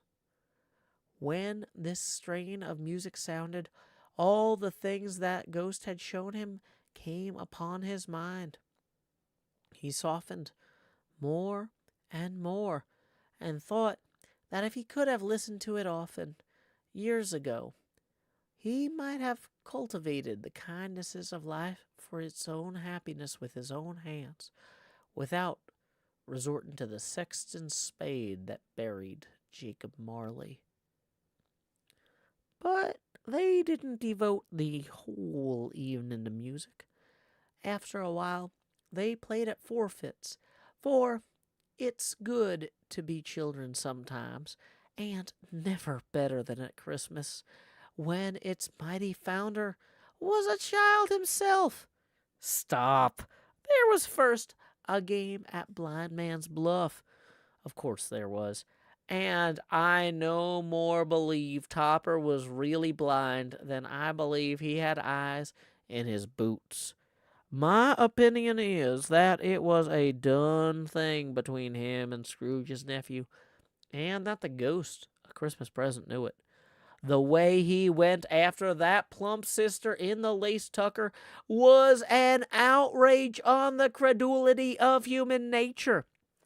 Knocking down the fire irons, tumbling over the chairs, bumping against the piano, smothering himself among the curtains. Wherever she went, there went he. He always knew where the plump sister was. He wouldn't catch anybody else. If you had fallen up against him, as some of them did, on purpose, he would have made a feint of endeavoring to seize you, which would have been an affront to your understanding, and would have instantly sidled off in the direction of the plump sister. She often cried out that it wasn't fair, and it really was not. But when at last he caught her, when, in spite of all her silken rustlings and her rapid flutterings past him, he got her into a corner whence there was no escape, then his conduct was the most execrable. For his pretending to not know her, his pretending that it was necessary to touch her head-dress, and further to assure himself of her identity by pressing a certain ring upon her finger and a certain chain about her neck, was vile, monstrous. No doubt she told him her opinion of it, when, another blind man being in office, they were so very confidential together behind the curtains. Scrooge's niece was not one of the blind man's bluff party, but was made comfortable with a large chair and a footstool in a snug corner, where the ghost and Scrooge were close behind her. But she joined in the forfeits, and loved her love to admiration with all the letters of the alphabet. Likewise, at the game of how, when, and where, she was very great, and, to the secret joy of Scrooge's nephew, beat her sisters hollow, though they were sharp girls too, as Topper could have told you. They might have been 20 people there, young and old, but they all played, and so did Scrooge, for wholly forgetting in the interest he had what was going on, that his voice made no sound in their ears, he sometimes came out with his guess quite loud, and very often guessed right. For the sharpest needle, best Whitechapel, warranted not to cut in the eye, was not sharper than Scrooge, blunt as he took it in the head to be. The ghost was greatly pleased to find him in this mood, and looked upon him with such favor that he begged like a boy to be allowed to stay until the guests departed. But this, the spirit said, could not be done. Here's a new game, said Scrooge. 1/2 hour. Spirit. Only one. It was a game called Yes and No, where Scrooge's nephew had to think of something, and the rest must find out what. He was only answering to their questions yes or no, as the case was. The brisk fire of questioning to which he was exposed elicited from him that he was thinking of an animal, a live animal, rather a disagreeable animal, a savage animal, an animal that growled and grunted sometimes, and talked sometimes, and lived in London, and walked about the streets, and wasn't made a show of, and wasn't led by anybody, and didn't live in a menagerie, and was never killed in a market, and was not a horse, or an ass, or a cow, or a bull, or a tiger, or a dog, or a pig, or a cat, or a bear. At every fresh question that was put to him, his nephew burst into a fresh roar of laughter, and was so inexpressibly tickled that he was obliged to get off the sofa and stomp. At last, the plump sister, falling into a similar state, cried out, "I have found it out. I know what it is, Fred. I know what it is." "What is it?" cried Fred. "It's your Uncle Scrooge!" Which it certainly was. Admiration was the universal sentiment, although some objected to the reply to "Is it a bear?" saying it ought to have been yes, insomuch as an answer in the negative was sufficient to have diverted their thoughts away from Mr. Scrooge, supposing they ever had any tendencies that way.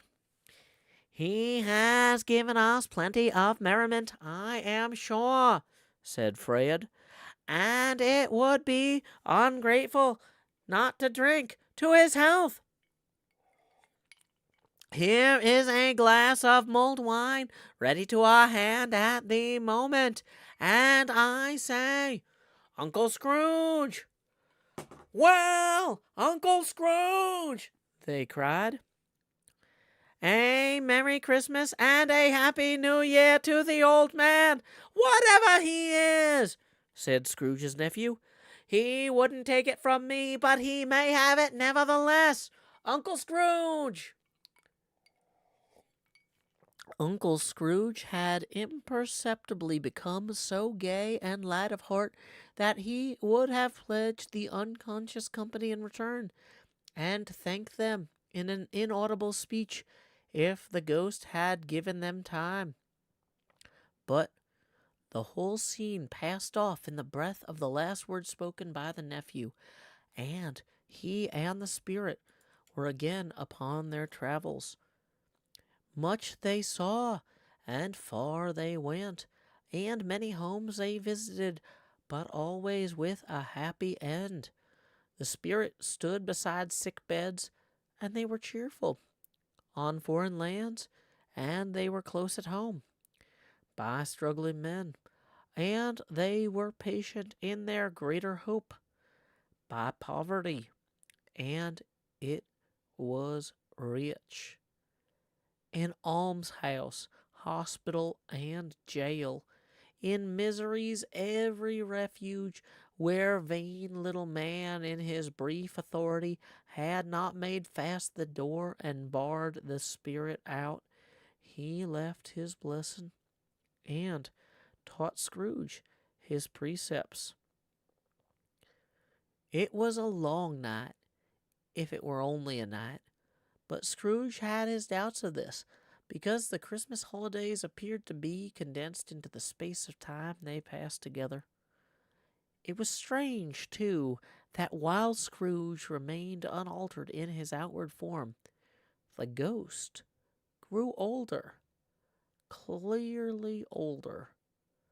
Scrooge had observed this change, but never spoke of it until they left a children's Twelfth Night party, when, looking at the spirit as they stood together in an open place, he noticed that its hair was gray. Are spirits' lives so short? On this globe is very brief. It ends tonight. Tonight? Tonight at midnight. Hark! The time is drawing near. The chimes were ringing the 11:03 at that moment.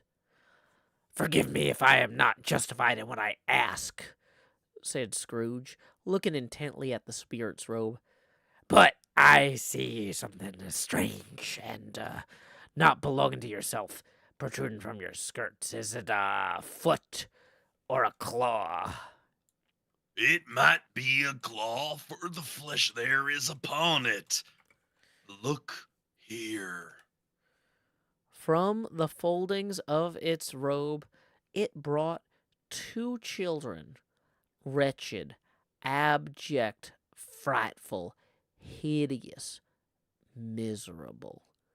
They knelt down at its feet and clung upon the outside of its garment. Oh, man, look here. Look, down here. Exclaimed the ghost. They were a boy and a girl, yellow, meager, ragged, scowling, wolfish, but prostrate too in their humility. Where graceful youth should have filled their features out and touched them with its freshest tints, a stale and shriveled hand, like that of age, had pinched and twisted them and pulled them into shreds. Where angels might have sat enthroned, devils lurked and glared out, menacing. No change, no degradation, no perversion of humanity in any grade through all the mysteries of wonderful creation has monsters half so horrible and dread. Scrooge started back, appalled. Having them shown to him in this way, he tried to say that they were fine children, but the words choked themselves rather than be parties to a lie of such enormous magnitude. Spirit, are they yours? Scrooge could say no more. They're man's, Said the spirit, looking down upon them. and they cling to me, appealing from their fathers. This boy is ignorance. This girl is want. Beware them both. and all of their degree. But most of all, beware this boy. For on his brow I see that written which is doom, unless the writing be erased. Deny it! cried the spirit, stretching out its hands toward the city. Slander those who tell it ye. Admit it for your factious purposes, and make it worse. And bide the end.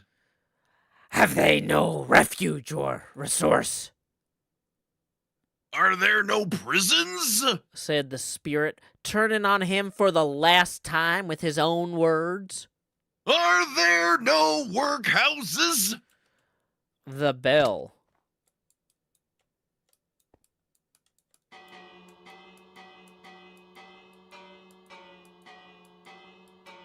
struck 12. Scrooge looked about him for the ghost, and saw it not. As the last stroke ceased to vibrate, he remembered the prediction of old Jacob Marley, and, lifting up his eyes, beheld a solemn phantom, draped and hooded, coming like a mist along the ground towards him. And thus concludes Stave 3 of A Christmas Carol in Prose, being a ghost story of Christmas by Charles Dickens.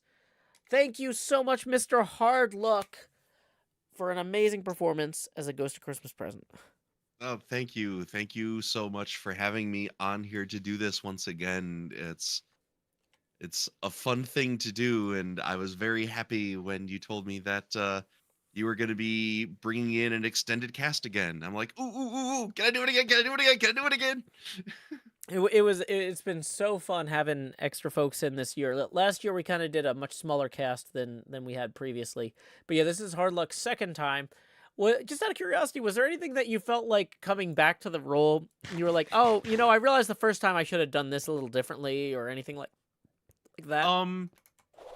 A little bit, yeah. I tried this time to do a little bit more of the up and down, because for anybody who hasn't figured it out yet, the inspiration for this voice that I've been doing is the late Macho Man Randy Savage, Mhm. a legend in the world of professional wrestling. Mhm. And he's always been known for his superior promo work, which has a lot of ups and downs. Like he'll be yelling at the top of his lungs and then getting really quiet and close and intimate like immediately after. And I thought, for the sake of making things more interesting and for the sake of my own voice, that I would try to mix it up a little bit more and try to have a little more depth to the voice, instead of just being like this the whole time and going monotone or anything like that. Yeah, I will say I've also kind of found like I feel like I've got a more varied cadence. Like I'm kind of starting out the bits where Scrooge is in bed, kind of more like when you're kind of half awake, half asleep, just kind of this chill kind of cadence. But then like when the kids start running around in the Cratchit household, like speeding up, and when they're flying out to sea, that sort of thing, like really punching at it at right then. I don't Hmm. really prepare for this each year. I just read this once a year on the days I do it. But I feel like I get better at it either way. Yeah, I was definitely picking up what you were putting down with that, and tried to include a little bit of that too, because it's hard to maintain that voice. Like some of those pauses were very deliberate, because I'm like, I need to take a second to let my voice box just reset itself. And sometimes I would immediately mute and then cough. Yeah. I didn't warn you in advance that I've got a foot pedal that will mute me to the audience, but not to you. Luckily, I didn't really have to use it. But Hmm. yeah, if I had like sneezed really loudly and then you were like "bless you," then that would have been a weird thing because people would be like, "What? I didn't hear him sneeze." Um, But hey, we got a tip rolling in. in PayPal for 20. Let's go ahead and see who we need to thank for that. It is from Kristen, who writes, Merry Christmas, Joe. Thank you very much, Kristen. Going to rotate the camera now to 70 degrees. And we also have a tip rolling in via YouTube Super Chat from Chloe, the Great and Powerful, who says, a round of applause for the both of you. So much fun. For another 14. That's going to bring us up to 84 degrees angular. We're rotating the camera $1 for every, or 1 degree for every dollar that comes in. Whoops, I'm posting this Scott Stevens YouTube channel again instead of the tipping link. I was going to say, if you enjoy this... Scott E. Stevens. Scott E. Stevens, yes. Very What important kind of distinction. videos can people find on your YouTube channel, just out of curiosity? Well, there? the YouTube channel obviously, doesn't say Mr. Hardluck on it. Yeah. Scott E. Stevens is my real life pro wrestling persona. I am an independent professional wrestler, mainly in the Northern Ohio area. Mhm. That YouTube channel features some of my matches over the past 7 years that I've been doing it, including, if you look really hard, my very first ever match. Mhm. Um, and yeah, I'm terrible. Go watch them. Well, I mean, arguably, I'm not the best at what I do either, but I try to be entertaining regardless. So, Right. yeah. If you like me, I think you might enjoy Mr. Hardluck's work. And then on your Twitch channel there, which I'm going to post the link again, just for anybody who missed it earlier, what kind of stuff can folks find on your Twitch channel there? Well, the bread and butter of my channel for the past year or so has been a again wrestling related a wrestling show called Yeet Elite Wrestling. Mm-hmm. It is based in the WWE 2K series of games. Um, it is we run it like a wrestling show. The characters on the show are all created by myself or members of my community, and the matches are completely AI run. I'm not holding a controller and playing the game. But I So do like, live. does it have like a setting where basically you create characters and then you watch them fight based on their stats? Is that how that works? Yeah, pretty much. And so then, like, you guys, like, you and other voice actors will, like, narrate what's happening as though you were playing, kind of thing? Yeah, like we'll do commentary like you would watch on WWE or AEW TV programming. Oh, you guys are the announcers as it Yeah. happens. Okay, got it, got it. Okay. Yeah, that's how we do it. Also, um, I'm hoping that I'm hoping to start streaming a couple more things Mm-hmm. throughout the week as I go. I'm gonna be having actually two wrestling shows. The YEW brand is being split into two different shows, with different kind of feels to them. This new show is going to be a little more story and character driven, whereas the original show is going to be just like joke characters, just really silly things. Like we have like half a dozen Pokemon based wrestlers. The most popular which is called Swolbasaur. Swolbasaur?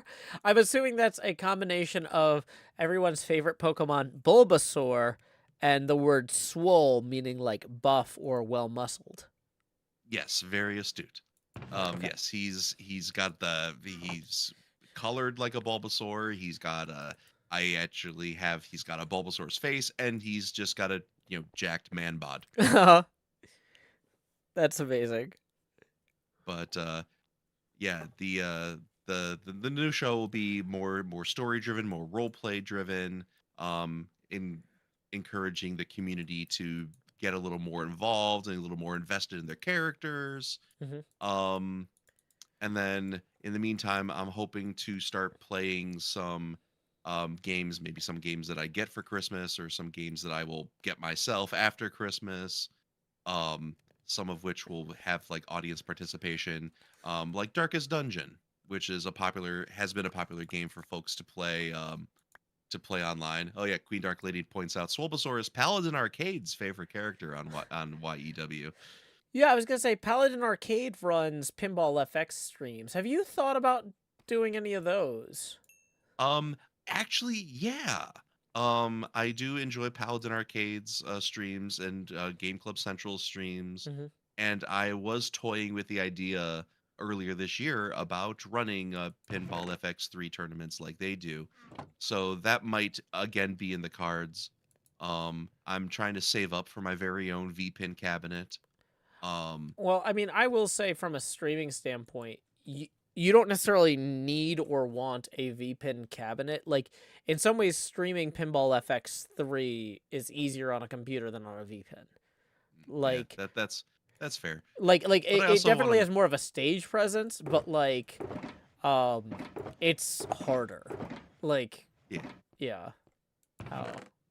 Yeah, but I also want to get more into, doing VPin stuff and, playing games kind of like, what Marty does.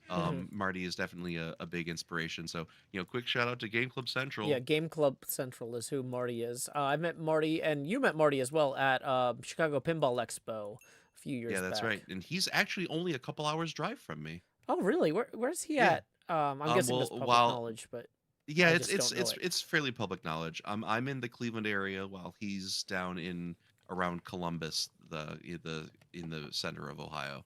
Yeah, we just drove through Cincinnati the other day on our way to Pittsburgh, and I was thinking, like, like, this wasn't that bad getting up here. We should do more stuff with y'all. So, that's cool.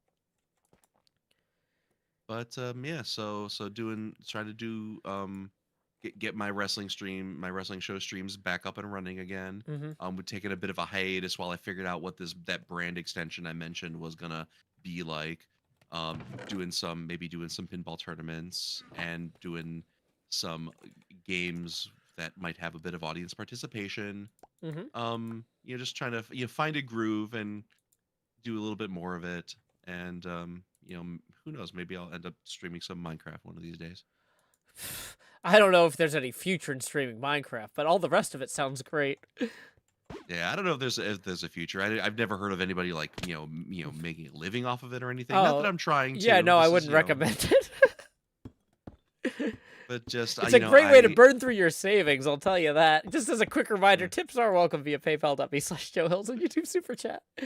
But yeah, I love entertaining. Like I said, I'm a pro wrestler. I've been doing it for 7 years. Mm-hmm. I'm a big musical theater fan. I've done well over 20 different productions. It's sadly been 7 or 8 years since the last time I did a show. Mm-hmm. But I do that. I'm a goth industrial DJ, which is not something that you would expect if you get to know me. Be like, oh, that's. I mean, honestly, thing. you look kind of like a goth industrial DJ. Like, if we were when we were at Circuit PAX, if somebody's like, "Hey, can anybody point out the goth industrial DJ?" I probably would have pointed at your wife first, and then you second. Like, well, it would have been one of those two. Like, it's not like completely out there. Yeah, that's very fair, but yeah, it's a motivation thing. I'm always an advocate for mental health awareness. And I have difficulties with it, and I just try to see. And now I'm just kind of rambling. I don't even know where I'm going. I mean, 90% of what I do is just rambling, but like, I mean, I'm getting stuff smelted, so it's like, it's fine. We got people coming in who are like, just got here, what's happening? Who the heck is this guy? Yeah, we got Mr. Hardluck joining us on stream. He was just reading the part of the Ghost of Christmas Present. We just finished reading Stave 3 of A Christmas Carol in Prose, Being a Ghost Story of Christmas by Charles Dickens. And we will be back. I will be back tomorrow night at 8:30 p.m. U.S. Central Time, basically 2 hours before now, reading the finale of A Christmas Carol in Prose, Being a Ghost Story of Christmas by Charles Dickens. But yeah, thank you so much, Mr. Hardluck, for joining me. This was a lot of fun. Thank you again for inviting me, and thank you everybody for tuning in and listening to us. And thank you, Casey, for that for that joke that completely derailed everything. Nothing bad ever happens to the Scrooges. Yeah, no. That's the thing, is like, I didn't figure out, because I don't like practice this. I didn't figure out in advance where the breaks needed to be, right? And so like we hit that like right around when I was like, okay, I kind of needed a break anyway. But yeah, that was an amazing joke, Casey squared. Yeah, that was very, very serendipitous for sure. Indeed. Um, well, I'm gonna go ahead and depart and let you continue with your thing. I've been awake for 16, 17-ish hours, Oh wow. and I'm running on way too much Red Bull. No, that's fair. And tomorrow is Christmas Eve. Oh my gosh. And I still have shopping to do. Oh, I'm luckily done with shopping, but I still have to wrap all my daughter's presents. Luckily, because her big gift was that trip to Pittsburgh, like I got her like some clothes that she needed anyway, and a book, a hat. Oh gosh. I feel like there was like one other like small thing, but like it's like I've got like 5 or 6 little things I need to wrap for her, but that's still like 6 things I haven't wrapped yet. You know what I mean? Yeah. Yeah. But yeah, I'm fortunately at the point where it's like, okay, I'm done. No more shopping for me. I've got all the food I need for Christmas Day. Do you guys have your meal planned? Um. Yeah, we're kind of hitting a couple different places. Seeing family on Christmas Day, Oh, nice. and we actually had a contingency for in case we weren't going to be fed by a member of our families. Oh, But like out of luckily, spite or like just like no, just in case, because things are a little chaotic, and oh, like if it's like, okay, we're leaving this house and we're going to this other family member's house and then we miss both meals. Like, oh, we left too early from the first place and then got there too late for the second type of thing. yeah. Gotcha. Thank goodness for Costco. That's what I'll say. This is not a supported stream. Yeah, no, This is not a Costco's not Costco paying for sponsored this. stream.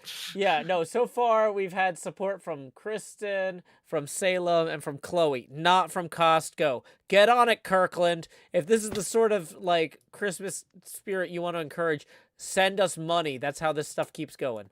But yeah. It's funny. I actually, when I went up to Seattle, I kept running into people who work for Costco.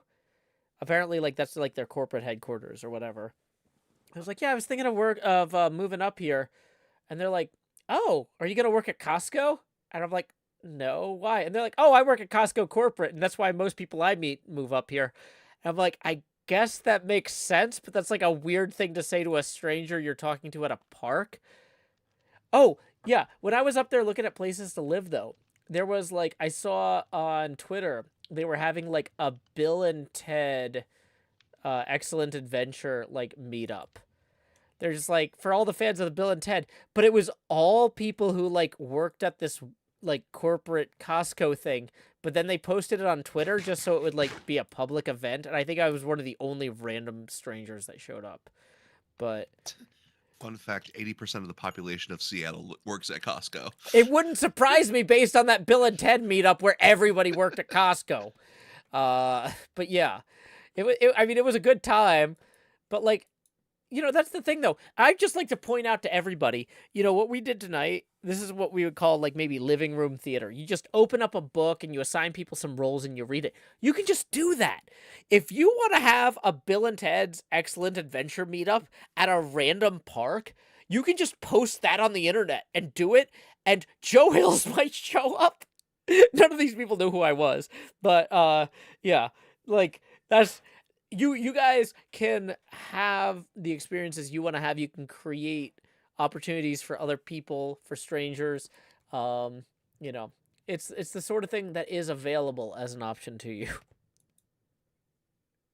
We need to see how hard it would be to get away with reading the script from a Muppet Christmas Carol, because I would sing the crap out of the Ghost of Christmas Present song. I love that tune. I think Disney has the rights, and Oh, I yeah, hate to that's break right. it to you, but Shoot. Disney Yeah. is not the easiest to reach out to about gestures broadly here. Like that's just not their jam. So, well, yeah, you could probably get away with just not saving the VOD. I mean, at the same time though, like I really have to kind of choose Yeah. who I want to risk starting fights with. And I mean, I would say that reading the Disney Christmas Carol would be a fun thing for a group of friends to do in the comfort of their own home, but not a safe thing to do for a streamer of kind of my reach. You know what I'm saying? Yeah. But I might be able to get away with it.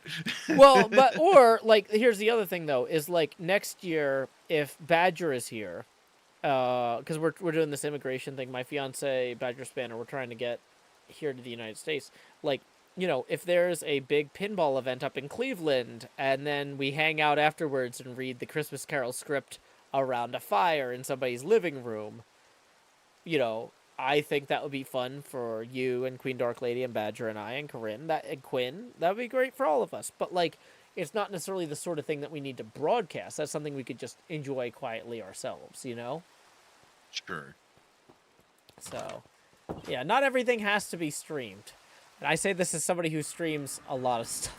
Nonsense. Everything must be streamed. Your entire life must be streamed. Yeah. Welcome to the Truman Show, home of the Truman Show. Can I take your order? I saw that movie. Yeah. Good Burger. I haven't seen Good Burger 2 yet. I saw some of the skits on all that. Well, I mean, that's like, you know, part of it right there. Man, But, that's me dating myself a little bit. yeah. No, fair enough. But yeah, we are hitting the 2-hour mark, so it is probably about time to wrap up and thank everyone for joining us tonight for A Christmas Carol in Prose, being a ghost story of Christmas by Charles Dickens. Thank you again to Mr. Hardluck. You are very welcome. I was gonna say, is there anything you'd like to share with the audience? Anything you want to wish them? I don't know. I've gotten the opportunity to share a lot tonight. Yeah, I mean, like if So you're happy, I then- appreciate getting to just kind of chill with you for a little bit after reading. I'm sure there's a few people that are a little bit jealous of me right now. I mean, like, in fairness, though, like, when I started off doing this, you know, I was just some guy, and arguably, I'm still just some guy, you know? Like, you know, it's the sort of thing where y'all could do this yourselves. Like, everything we're doing here is stuff that you could do in your living room with your friends and family, or on stream if you just get OBS installed. Which, once again, fragile tech stack. We had a crash right at the beginning of the stream, so I'm not going to pretend that streaming technology is easy or straightforward, but, like, you know, y'all could do this. It's not like I went to school to get a degree in reading a public domain story with a wrestler. That's a really specific degree that we don't offer here in Tennessee. That's a very specific degree. Yeah, and I'm pretty sure we don't have that in Ohio either. Yeah, I'd have to go, like, I don't know, Alabama or something, and that's too far south. But Now, reading things owned by Random House with a wrestler, I think you can get that at Ohio. oh, is Random House big up there? It's just the first thing I thought of. Okay. I mean, for all I know, I always assumed Random House was based out of New York, but if you're like, no, they're based out of Cincinnati, I go, oh, that makes as much sense as anything else. Like, but, yeah. Well, I hope that everybody comes back tomorrow night, 2 hours earlier than we are right now, which is 8:30 U.S. Central Time, for the finale of A Christmas Carol in Prose, being a ghost story of Christmas by Charles Dickens. Thank you again, Mr. Hardluck. I'm going to post your links to your Twitch and your YouTube one last time for anybody who might have missed them. But, yeah, this has been a fantastic evening. Chloe the Great and Powerful says, what about a degree in reading with a goth DJ? I did hang out with a lot of goths in school, but I don't think any of them were disc jockeys, because discs were expensive back then. Welcome to the future. Anyway, thank you again, Mr. Hardluck. Any final words before we wrap up the call?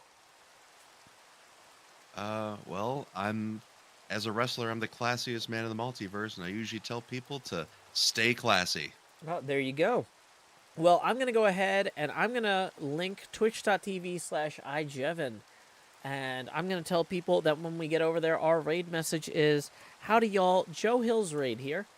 Until next time, y'all, this is Joe Hills from Nashville, Tennessee. Wait, why does that... Hold on. Something did not work with that raid. Hold on. /raid iJebin. I already have her... There's no raid message. Hold on. I've got it. It's already going. Yeah, but there's normally like a /raid... Or like... Okay. There's normally a raid now button. It just didn't load for some reason. Okay. So, until next time, y'all, this is Joe Hills from Nashville, Tennessee. Keep adventuring.